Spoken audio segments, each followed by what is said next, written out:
Once upon a time, a man named Joe found the Far Cry arcade editor. He said hello. He went to the editor and started to build a map, spending all day on it until it was time to nap. Finally, the time came for him to send it out. It got published without any doubt. Proud of his work, he thought, "This is great! I'm sure others will love it, even you, mate!" But in reality, Joe was smelling his own farts while putting a dagger through the rest of our hearts. Despite feedback from others, Joe wouldn't listen, and thus the star rating suddenly went missing. Joe retorted, "All of your maps suck! Mine are better! Your high star ratings are luck!" It didn't take long for Strange Dismal to appear. Creators knew what was coming. They felt the fear. After Dismal played the map, it all ended in jeer, with him screaming, "Get that garbage out of here!" The playthrough went on YouTube, and Joe was upset. He sent hate mail to Dismal with cussing and a threat. The tame version reads, "That was my first journey! Take the video down or call your attorney!" But little did Joe understand, he had no legal case. Threats forever empty, and he was put in his place. As time went on, Joe began to feel regret. He wished he had never sent Dismal that threat. After playing 50 other maps, he finally understood that his first ever map was actually no good. "I can't believe that I made this crap!" Joe returned to the editor to do a recap. He apologized to everyone like a true human being. No longer would he be disagreeing. All journey maps he made from here on out changed to Assault. It was too easy before, and he didn't want to be at fault. That was months ago. Today, Joe makes better maps. Instead of these 30-second instant win traps. He kept honing his craft until he found his groove, and listened to feedback so that others wouldn't disapprove. He can even make a good journey map now. Well, he could. And it would have platforming the way journeys should. And these journey maps would even be 5 minutes long. With minor enemies and grapples, the map would look strong. But Joe's hidden desire is to be the very best, to surpass all creators from the East and from the West. The Map Month season puts every creator to the test. It seeks for maps that put all others to rest. The 10 Best Maps video is a celebration for everyone. But a mere mention in the video means that the creator themselves has won. Joe is nearing the end of his crusade. Welcome back to Far Cry 5 Arcade. End of story. I decided to do this poem as an introduction instead of the usual inspirational speech because I've pretty much done every single inspirational speech that you can think of in my previous 10 Best Maps videos, so wanted to mix it up. It was time to add the entertainment value instead. Now let's get to business. We're all here to find out which maps got in the top 10 for May 2022. 151 maps played this month, or completed more or less. I played more than that. 20 of them got nominated for this video, but only 10 of them will be on top. This is the hardest job on my end because there are no ties or draws when it comes to determining the 10 best maps. So oftentimes the tiebreaker is the result of some extreme nitpicking, which is one of the reasons why the creator has to get everything right on their map the first try. There could be no room for error or mistakes. Regardless though, every map should be considered a winner regardless of the ranking because they kept arcade alive during these difficult times. Now, for the last time ever, sit back and allow Strange Dismal to bring out the best in you.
This map happened on live stream, so there's no early footage of it. We'll go straight to the banter. Opening it off at number 10, Eastern Realm has a unique atmosphere that most players are not going to be used to, due to the fact that the majority of Far Cry 5 players are from the West. But that's what makes this map so epic. The majority of the gamers do not see stuff like this every day. It also helps that this map has a battlefield that is well put together for gameplay. As assault rules dictate, all enemies must be destroyed, which is pretty much everyone. Doing this requires players to venture through town, as well as grapple up a mountain. There's also one more hidden battle on the map that I didn't discover on my initial playthrough, but I will keep that battle a secret, and let gamers discover it for themselves. This map is well worth playing.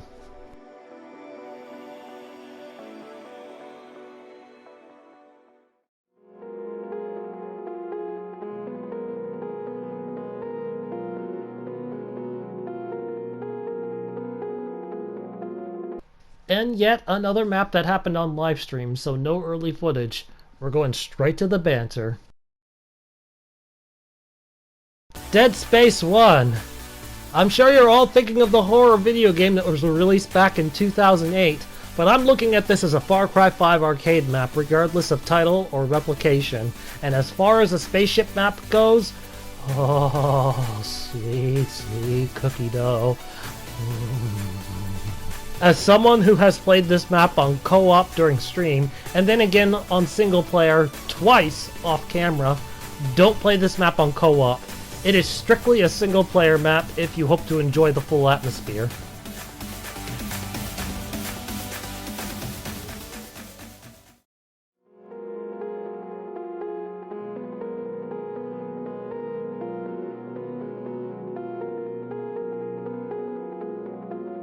Yes, I'm noticing how flat the land is, but at least this map was kind enough to install sidewalks, so you normally don't see that in maps.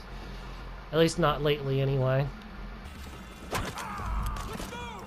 Good, good. I feel like an assassin playing this mission. Like I'm just going down this building, taking out enemies as they come one by one. What the hell? I don't think schools would sanction a photo like that. I'm gonna be honest, I have no idea why this map is called Santa Fe, which is the capital of New Mexico in the United States. Even more so that the map itself focuses on a school campus and not the capital itself. Now, as for whether or not this is a preschool, high school, middle school, college, university, it's unknown, or maybe I'm just too dumb to figure it out. But in the end, it doesn't matter, because it's a pew-pew game mode assault, and the majority of the battles happen outdoors. You'll be traveling all around the campus looking for your enemies. Overall, the map's quality for the number 8 rank, Santa Fe, will feel like a downgrade when compared to the number 9 rank, Dead Space 1. But Santa Fe is properly balanced for solo and co-op, which is one of the primary focuses of the 10 Best Maps video, being able to play the map alone or with your friends.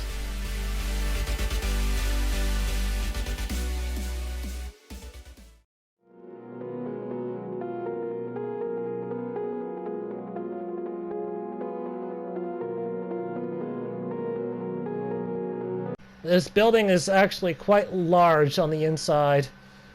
It's bigger than what it looks like on the outside, for sure. When you're inside, you're looking around quite a lot just for the enemies. I burned down their house partially. What? You are immune to fire? You are not allowed to be immune to fire, sir. It's just not happening. Burn my last target. If I burn them, then I win. That's all I need to do. Just burn them. Foolish baddies. They thought the dream house would protect them. They thought they could escape the wrath of Joseph, Eden's Gate, and the deputy. But they were wrong. And now some of them will pay with their blood! There are 4 bounty targets, some located inside the house and some located outside. Players must eliminate them, then escape the island by boat. There is a helicopter on the map, and it is possible for players to get a hold of it before the action starts, but it's placed so far away that it's faster for speedrunners to hunt their targets on foot. And trust me, this map is really going to make players search for their targets.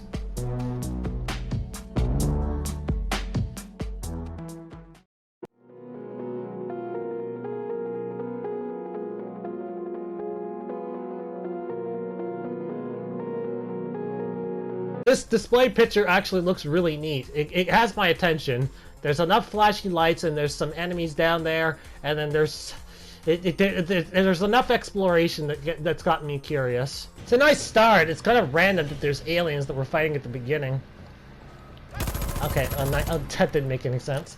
It's random that we're fighting enemies aliens at the beginning, but then when you get in the base, it actually gets really, really good. Not to say that Lost on Mars fighting is bad, it's just it was random. Oh yeah, this looks pretty sweet as far as the base goes. Outer Rim Assault is one of those hidden sci-fi gems that all players are likely to enjoy, despite having access to an infinite grenade spam. Not many weapons can be found on the map, so most of the player's arsenal has to be taken from the starting loadout choices, but it doesn't slow down from the gameplay, nor does it take away from the overall experience, as the majority of the map is set on a linear pathway. Out of all the sci-fi maps that were published on the PS4 version of Far Cry 5 Arcade during May 2022, Outer Rim Assault is the best one, without a doubt.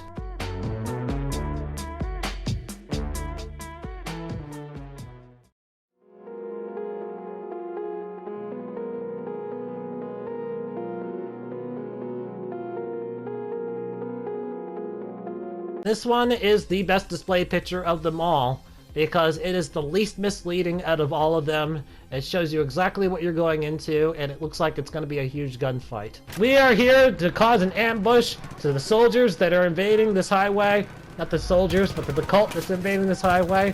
We have to make sure that this road is clear. Make sure that Jacob and Joseph and John do not have their way.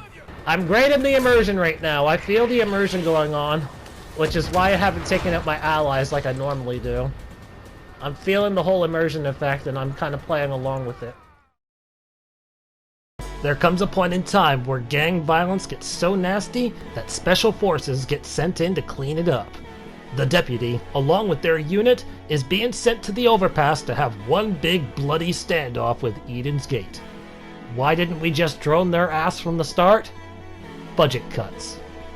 It may just be one battle, but it is a battle worth remembering, and we will pass this map's tale down to generations.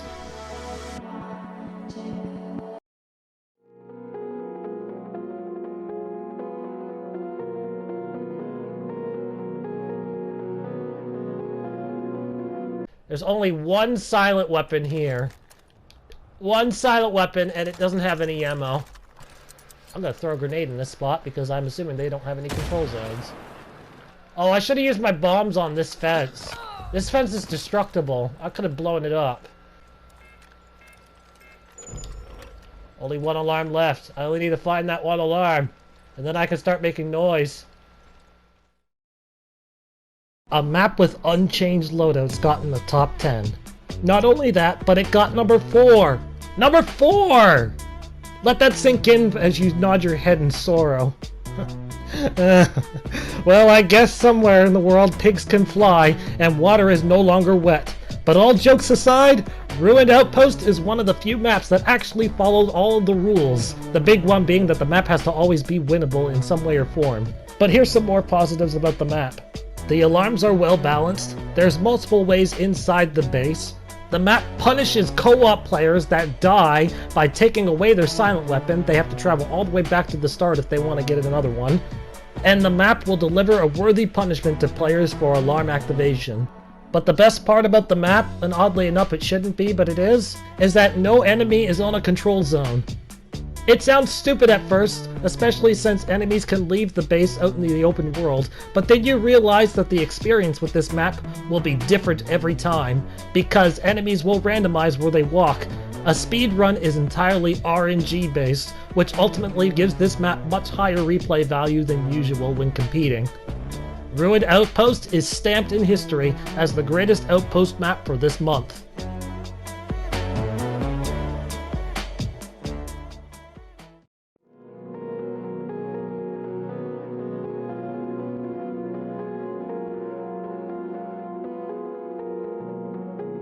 I am the walking variation of your own hell. Heh heh heh.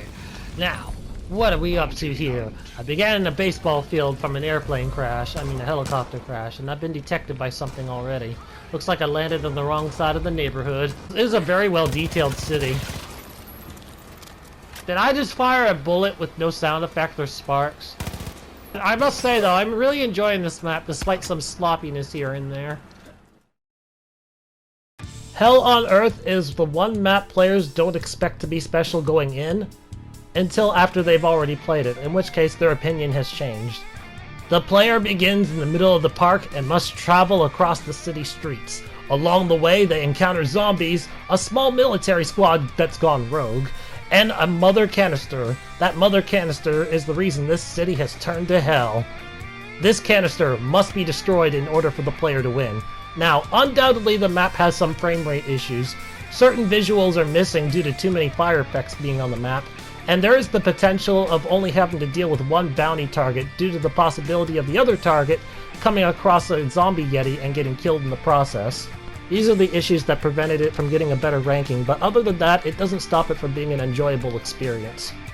And don't worry, there is always a way to get back into the map. If you think you've gotten stuck, you haven't been soft-locked. There is a way back. You'll find it.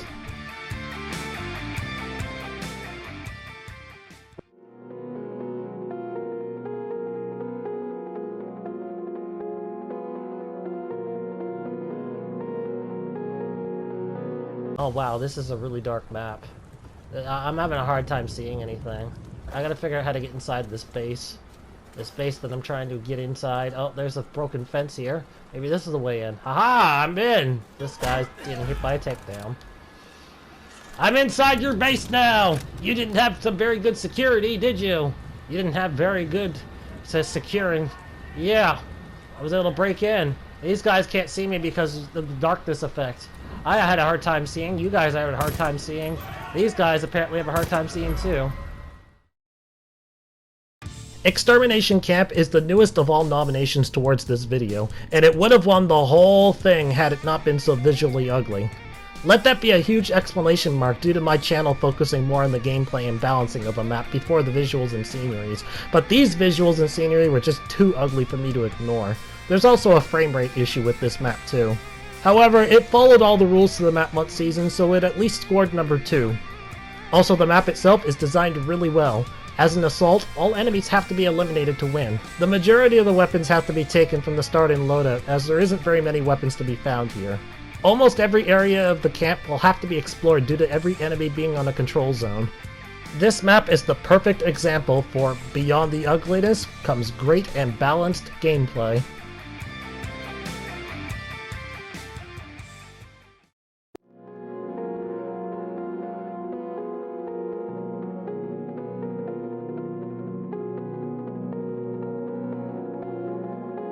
To all you current nominations of the May 2022 Map Month season, I'm gonna make you nervous, because this is a 4-star video, which basically means that every map has to be at least a 4-star rated. So I may end up finding something really, really decent, or really, really good, and this is according to the feedback by the general community. But I don't always agree with them, and sometimes 4-star ratings can be deceptive, but this should still put you on notice. So I can choose to step out on the streets or take the back door. We'll go at the back way. Oh, there's my secret. Aha! Super time! I meant to turn around and go back and check the subway again. There's a very good possibility I may have skipped over a target. Who here thought the linear cine map known as Berlin Wall 86 was gonna take number 1 for this month? I certainly didn't, especially since it's possible to break out of the map. However, breaking out serves no benefit to speedrunners, and it is possible to get back in, so this little oopsie was mostly ignored. The player begins in an apartment building where they must make their way downstairs and go outside. From there, they travel west towards the waypoints, where they must slaughter 7 particular bounty targets. These targets are located inside of a metro subway, a bunker, and even a restaurant of all places. All of them are ready to gun down the player on sight. Every other enemy there is just a bonus. Secret weapons can be found on the map for going down optional paths, however not all secret weapons are a benefit, but overall this map is very straightforward. In terms of the scenery, it looks very beautiful. When you see all these flashy lights everywhere and you see all these buildings in the background, and you notice that the sidewalks are actual sidewalks, and the road was designed with the terrain. All of this reminds you that it is possible to make a good-looking city map. The Far Cry arcade community and myself haven't seen a city map this good in a long time, and it is very unlikely that we'll be seeing another one this detailed again in the future. But we can always hope, everyone. We can always hope. I'm glad that I was able to agree on the community with at least one map. I know that we generally have our differences, but this time we both are certain that this is one of the best maps, if not the best map for this month. So congratulations to TVer1204. Your map, Berlin Wall 86, defeated 150 other maps to become #1 for May 2022. As of today, you can consider yourself the best of the best in terms of map creators. This video that you are watching is the stamp of approval to your success. Still looking for more maps to play on the PS4? Go to arcade mode and click on search by creator and type in any one of these IDs that you see on your screen right now. You should get dozens of more maps that pop up, so don't worry, these creators, they've got you covered. And they would love to have you come over and play their maps. Trust me, you won't regret it. These creators have put in some real good work over the years. Special thanks to Utops, aka PJ, the YouTuber, for helping me out with this video in more ways than one. I love you like a brother, man. I couldn't have done it without you. Special thanks to all the creators that have uploaded a map during May. And special thanks to Taylor Christensen, the YouTuber, who probably has no idea this video exists right now. But they are the reason why I'm still uploading to YouTube today. I owe them my gratitude. Speaking of videos, this is the last 10 best maps video I ever plan to do. There isn't going to be another one. I'm getting ready to step back from Far Cry 5 Arcade. Until then, I'll see you all over in my other content. Goodbye!